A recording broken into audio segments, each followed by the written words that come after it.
नमस्कार दोस्तों, कैसे आप लोग? स्टॉक मार्केट स्टडीज़ में फिर से एक बार आपको बहुत-बहुत स्वागत है। तो आपके लिए फिर से कुछ कंपनीज़ के अपडेट लेके आया हूँ। बहुत सारे दोस्तों का कमेंट्स भी था इस कंपनी के ऊपर।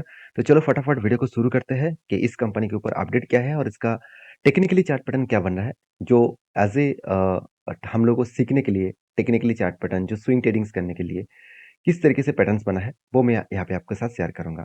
और मैंने कहाँ पे ट्रेड लिया और कहाँ पे मेरा टारगेट हुआ, वो मैं आपके साथ यहाँ पे शेयर करने वाला हूँ। तो वीडियो को लास्ट तक देखना और अभी तक आपने चैनल को सब्सक्राइब नहीं किया तो ज़रूर कर लेना। तो सबसे पहले मैं बात करूँगा सुज़लॉन के बारे में। देखिए सुज़लॉन एनर्जी लगातार हाई करते चले जा रहे हैं। इसका 52 वीक के लो दिखा दूँ तो करीबन ₹7 के आसपास है और आज के इसका हाई का लेवल दिखा दूँ तो 44 के लेवल के आसपास है। तो ₹7 से 44 इसका मतलब आप सोचिए 4-5 टाइम्स क्या आप बोल सकते हैं, सॉरी 5 टाइम नहीं, 6 टाइम कंपनी रिटर्न दे चुके हैं, मतलब 6 गुना आपको रिटर्न दे चुके हैं, वो भी 1 साल के अंदर-अंदर। तो इस बात को देखकर बहुत सारे लोगों को मुझे कमेंट्स है कि सर अभी क्या इस कंपनी के ऊपर निवेश करना चाहिए? क्योंकि कंपनी तो लगातार बढ़ते चले जा रहे हैं और कंपनी वही सेक्टर के ऊपर काम कर रहा है जो सेक्टर लगातार बढ़ने वाले हैं। हाँ, ये बात सही है, कंपनी के जो सेक्टर है, कंपनी के जो प्रोडक्ट है, वो टोटली एनर्जी के ऊपर है और वो भी विंड टरबाइन एनर्जी के ऊपर है। तो विंड टरबाइन एनर्जी 1995 में कंपनी स्टार्ट हुआ और सुज़लॉन एनर्जी लिमिटेड जो है वो मैन्युफैक्चरिंग करते हैं wind turbine generator and related जो कंपोनेंट्स है। तो कंपनी के जो ग्रोथ है वो ऑब्वियसली फ्यूचर में बढ़ने का चांसेस है, मगर एक पॉइंट को ध्यान रखना, इस सेक्टर में बहुत ज़्यादा कंपटीशन है, बहुत ज़्यादा कंपटीशन। यहाँ पे रिलायंस भी है, टाटा भी है, अदानी भी है। तो इस तरीके से बड़े प्लेयर इसके ऊपर उतर चुके हैं, उसके साथ-साथ गवर्नमेंट कंपनी भी है। जितने सारे गवर्नमेंट कंपनी है जैसे कोल इंडिया भी इस सेक्टर के ऊपर एंटर हो रहा है, एनटीपीसी भी एंटर हो रहा है, पावर ग्रिड भी एंटर हो रहा है। तो बड़े-बड़े प्लेयर भी इस सेक्टर के ऊपर एंटर हो रहा है, तो एक कॉम्पिटिशन ज़्यादा रहेंगे। तो फिर भी इस कंपनी देखिए लगातार ग्रोथ कर रहा है क्योंकि इस प्रोजेक्ट के ऊपर गवर्नमेंट बहुत सारा छूट दिया जा रहा है और गवर्नमेंट बहुत ज़्यादा पुश कर रहा है, तो ऑब्वियसली ग्रोथ होगा। तो क्या इस कंपनी का फ्यूचर में ग्रोथ होने का चांसेस है? तो देखिए फ्यूचर में कितना और ग्रोथ होगा, वो तो बात की बात है। फिलहाल के लिए क्या सिचुएशन है? देखिए कंपनी के पास सबसे बड़ा एक अपडेट है जो मैं आपके साथ शेयर करूँगा, वो अपडेट आपको दिखाऊँगा। कंपनी में इस तरीके से 7 रुपीज़ से 44 रुपीज़ तक जो जर्नी हुआ, उसके पीछे रीज़न कौन-सा है? आप देखेंगे तो सुज़लॉन एनर्जी रेज़ 2% मतलब पिछले दिन में 2% नहीं हुआ, उससे भी ज़्यादा हुआ था। बिग्स आप देख सकते हैं 225 megawatt wind energy project from every जो रिन्यूएबल एनर्जी है, तो एवरी रिन्यू एनर्जी है उससे कंपनी को प्रोजेक्ट मिला और वो भी 225 मेगावाट का। तो एक बड़ा-सा प्रोजेक्ट कंपनी को मिला। तो इस प्रोजेक्ट मिलने के चलते ही कंपनी के ऊपर एक धमाका परफॉर्मेंस हुआ। अभी देखिए परफॉर्मेंस होने से कुछ नहीं होगा, कंपनी के जो क्वार्टरली जो रिज़ल्ट है वो किस तरीके से हो रहा है वो देखना ज़रूरी है। देखिए सेल्स में तो एक पॉजिटिव मोमेंटम देखने को मिले। तो सेल्स देखिए लगातार एक सेल्स वो एक ही रेंज के ऊपर रखे हैं, उतना ज़्यादा ग्रोथ नहीं हुआ। एक्सपेंस को भी कंपनी मेंटेन करने के बाद कंपनी का प्रॉफिट मार्जिन देखिए, बीच-बीच में नेगेटिविटी भी देखने को मिले। और अभी देखिए लास्ट ईयर में कंपनी के ऊपर एक भी लॉस देखने को नहीं मिला। आप कहेंगे सर कंपनी के ऊपर ऐसा क्या हो गया कि कंपनी के ऊपर 320 करोड़ का एक टाइम प्रॉफिट हो गया था? मतलब क्वार्टर 4 में पिछले सालों में 320 करोड़ का प्रॉफिट हो गया था। देखिए इसके कारण जो है वो है अदर्स इनकम। कंपनी को अदर्स इनकम में पैसा मिला। अदर्स इनकम मतलब मान के चलिए कंपनी कुछ खुद के एसेट बेच दिया। मान के चलिए कंपनी किसी जगह पे इन्वेस्टमेंट करके रखे थे, वहाँ पे एक्स्ट्रा पैसा मिला, जिसके कारण कंपनी को जो एक्स्ट्रा पैसा मिला, वो पैसा कंपनी के जेब में आया। तो क्या वो पैसा पब्लिक को दिया? आप वो देखेंगे तो बिल्कुल नहीं। कंपनी का जो एक्स्ट्रा इनकम हुआ, वो कंपनी के प्रमोटर के जेब में चला गया। अगर पब्लिक को उसको डिविडेंड के हिसाब से देता, तो एक प्लस पॉइंट मानता, मगर कंपनी ने ऐसा नहीं किया। तो एक वीक पॉइंट्स भी है और रही बात कंपनीज़ के परफॉर्मेंस का आप देखेंगे सेल्स में कुछ ख़ासियत नहीं है। परसेंटेज वाइज़ दिखा दूँ तो कंपनी में सेल्स में कुछ ख़ासियत नहीं है, प्रॉफिट ग्रोथ में ख़ासियत है और रिटर्न धमाका दिया। कंपनी 1 साल में 300% के आस-पास रिटर्न दिया। तो क्या ही इस रिटर्न के चक्कर में इस कंपनी के ऊपर निवेश करना चाहिए? देखिए एज़ ए इन्वेस्टर, प्रोमोटर के बाद एफएसडीएस पब्लिक के पास भी होल्डिंग्स है। इंस्टीट्यूशन भी इस कंपनी के ऊपर होल्डिंग कंटिन्यू कर रहा है। क्यों कर रहा है मैं आपको बता दूँ। इसका टेक्निकली चार्ट पैटर्न देखेंगे तो कंपनी के ऊपर एक लंबा-सा जर्नी देखने को मिले। और एक शानदार तरीके से एक पैटर्न्स बना था, कफ हुई धन्य पैटर्न तो फाइनली ब्रेकआउट हुआ और टारगेट को भी अचीव किए। 40% के आसपास टारगेट था। उसके बाद देखिए लगातार हायर हाई बनाते-बनाते आगे बढ़ा और मैंने आपको ये भी बताया कि कभी भी वो रिट्रेसमेंट करेगा, फिर से वो हाई करेगा। देखिए फाइनली वो यहाँ पे ब्रेकआउट हुआ और मैंने आपको मेंशन भी किया, इसको ब्रेकआउट इसीलिए किया गया क्योंकि यहाँ पे एक स्ट्रांगली रेजिस्टेंस था। उसको ब्रेकआउट करने के बाद देखिए धीरे-धीरे करके वो आगे बढ़ रहा है और मुझे लगता है वो ईज़ी तरीके से इस लेवल तक टारगेट को अचीव करेगा। अगर अचीव होगा तो मेरा फिर से एक नया एंट्री बनेगा, वो एंट्री कुछ इस तरीके से होगा, एक कप बन रहा है, उसके बाद एक छोटा-सा हैंडल क्रिएट करे और ब्रेकआउट करे, तो मैं एंट्री फिर से लूँगा। तो आपकी क्या राय है इस कंपनी के ऊपर ज़रूर मुझे कमेंट्स करके बताना।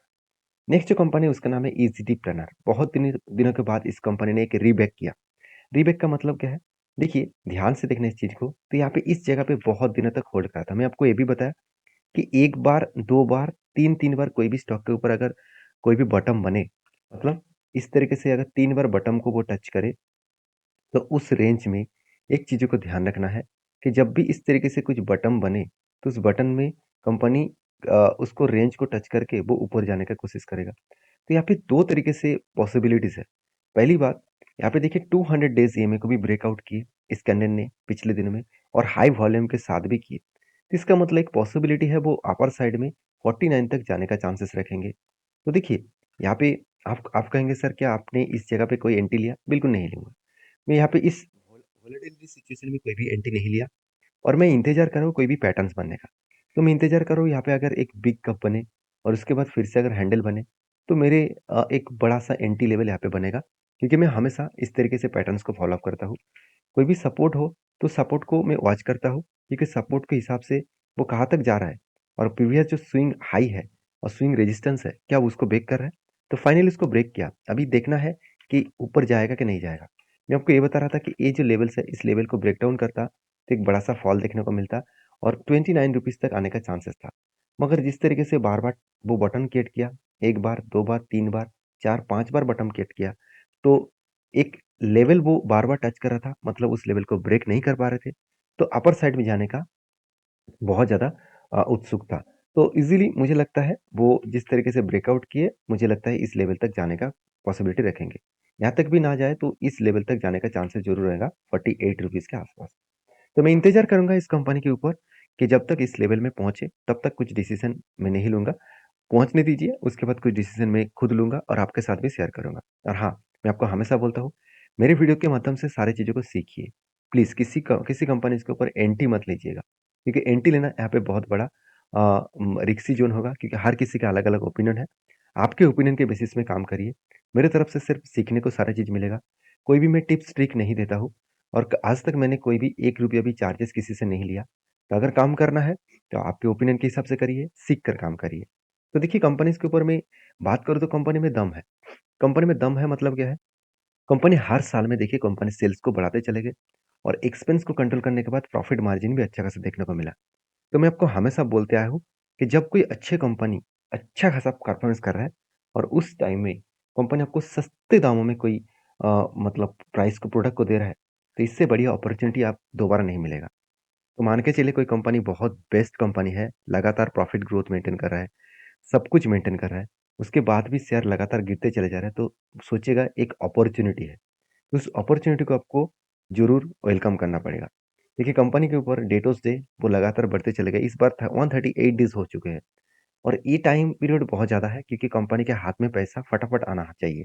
जितना प्रोडक्ट वो बेचे हैं कस्टमर को, उस कस्टमर से पैसा वापस जल्द से जल्द आना चाहिए। तभी कंपनी का ग्रोथ जल्द से जल्द होने वाला है। तो फिर भी देखिए एज़ ए इन्वेस्टर भी इस कंपनी के ऊपर टिके हुए हैं, कोई भी माल बेचने के लिए तैयार नहीं है। तो आप क्या राय रखते हैं इस कंपनी के ऊपर? ज़रूर मुझे कमेंट्स करके बताना।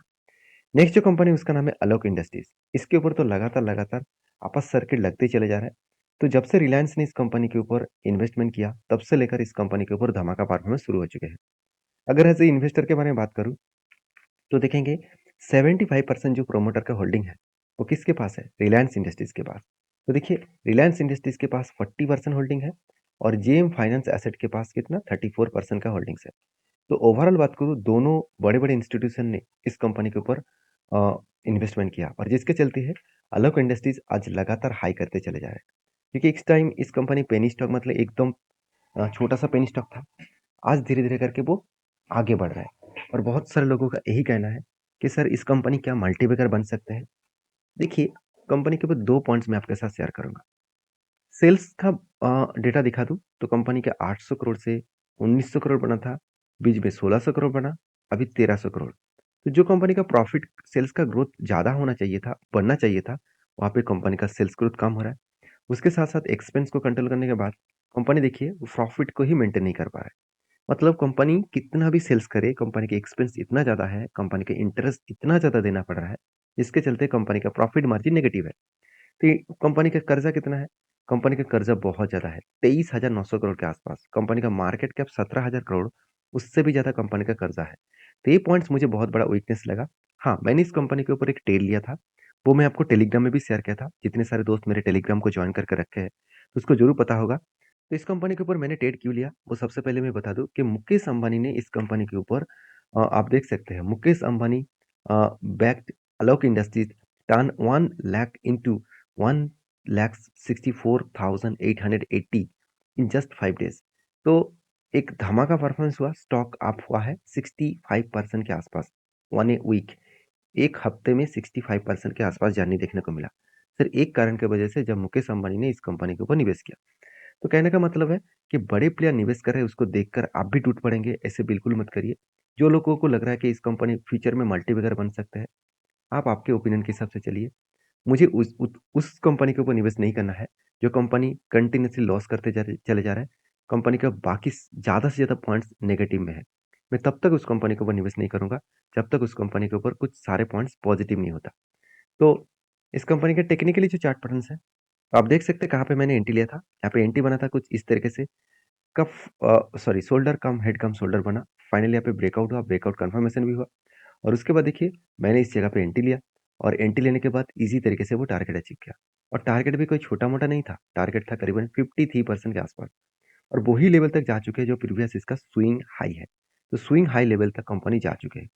तो कहने का मतलब है, तो इस तरीके से जब भी कोई मौका मिले तो उस मौके को छोड़ना मत। जब इस तरीके से न्यूज़ बेसिस में कंपनी भागते रहेंगे, तो उस बेसिस में आपको एक स्विंग ट्रेडिंग मिल जाएगा, उस एंट्री को छोड़ना मत। तो बाकी कितने सारे लोगों ने टेल लिया था, मुझे ज़रूर कमेंट्स करना। मैंने तो टेल लिया, अच्छा खासा मुझे प्रॉफ़िट भी मिला। और आपकी क्या राय है इस कंपनी के ऊपर, ज़रूर मुझे कमेंट्स करना। तो नेक्स्ट जो कंपनी है उसके बारे में बात करूँ, उसका नाम है सालासर टेक्नो इंजीनियरिंग लिमिटेड। तो सालासर टेक्नो इंजीनियरिंग लिमिटेड जिसके ऊपर बहुत बड़ा अपडेट है, वो है कंपनी का स्प्लिट का, सॉरी, बोनस का अपडेट। तो बोनस फिर से एक बार कंपनी को मिलने वाला है। कंपनी 2021 में बोनस दिया था, और 1:1 का अभी कंपनी 4:1 रेशियो का बोनस देने वाला है। इसका मतलब हर एक शेयर के बदले 4 शेयर आपको कंपनी देने वाले है। इसका डेट अभी तक नहीं आया, जब डेट आएगा तो मैं ज़रूर आपके साथ शेयर करूँगा। तो वीडियो में अगर जानकारी अच्छा मिले तो प्लीज़ लाइक करना, और चैनल को भी सब्सक्राइब करना, और साथ ही साथ मैं ज़रूर कहूँगा आप इस वीडियो को एज़ एजुकेशन पर्पज़ में लेना। मेरे तरफ से कोई भी रिकमेंडेशन नहीं है। अगर काम करना है तो आपके रिस्क के हिसाब से आपका जो एडवाइज़र है उसके साथ बातचीत करके ही काम करना। मिलते हैं नेक्स्ट वीडियो में, तब तक के लिए धन्यवाद।